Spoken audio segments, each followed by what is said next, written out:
Alright, let's dive into something that's been causing a lot of headaches today: major rail disruptions across the Midlands and northwest England. But here's the thing, it's not just about delayed trains or cancelled journeys. What makes this really interesting is the why behind it all. A power failure at the Manchester Rail Operating Centre, a single point of failure, has brought a huge chunk of the rail network to its knees. Personally, I think this highlights a bigger issue: how vulnerable our infrastructure can be when one critical node goes down. It's like dominoes, one falls, and suddenly, thousands of people are stranded, plans are ruined, and the economic ripple effects start to spread. Now, let's talk about the B network stepping in to accept rail tickets on their buses and trams. On the surface, it's a practical solution to help stranded passengers. But if you take a step back and think about it, this is a great example of integrated transport systems working together in a crisis. The B network, which is Greater Manchester's attempt to bring buses and trams under local control, is showing its value here. It's not just about convenience, it's about resilience. What this really suggests is that when transport systems are interconnected and locally managed, they can adapt faster to disruptions. It's a small win in a chaotic day, but it's a win worth noting. One thing that immediately stands out is the sheer scale of the disruption. 5 major rail companies, Avanti West Coast, East Midlands, Northern, TransPennine Express, and Transport for Wales, are all affected. That's not just a local issue, it's a regional crisis. What many people don't realise is how interconnected these networks are. A problem in Manchester doesn't just stay in Manchester, it ripples out to Liverpool, Sheffield, and beyond. This raises a deeper question: are we doing enough to future-proof our transport systems? Or are we just patching up an outdated network that's increasingly prone to these kinds of failures? Now, let's talk about the human side of this.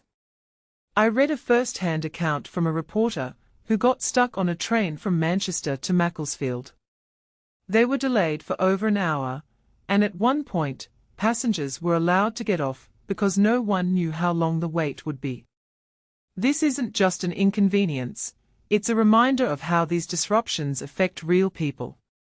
Imagine being late for a job interview, missing a family event, or just being stuck in limbo with no clear answers.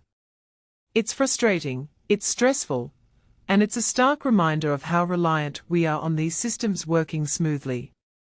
What's also fascinating is how quickly the narrative shifts from what's happening to what's being done about it. National Rail's initial response was to advise people not to travel, which, honestly, feels like a band-aid on a bullet wound. Rail replacement services not arranged at this time. Ticket acceptance on other networks. Yes, but only if you know where to look. From my perspective, this highlights a communication gap. In a crisis, clarity and speed are everything. People need to know what's going on, what their options are, and what's being done to fix the problem. Right now, it feels like the system is playing catch-up. So, where does this leave us? Personally, I think this disruption is a wake-up call. It's not just about fixing a power failure, it's about rethinking how we build and maintain our infrastructure. Are we investing enough in redundancy, in backup systems, in modernizing our networks? Or are we just waiting for the next failure to happen? This isn't just a local issue, it's a national conversation we need to have. Because if a single power failure can cause this much chaos, what happens when the stakes are even higher? As we wrap up, I'll leave you with this thought: disruptions like these aren't just about trains running late. They are about the fragility of the systems we rely on every day.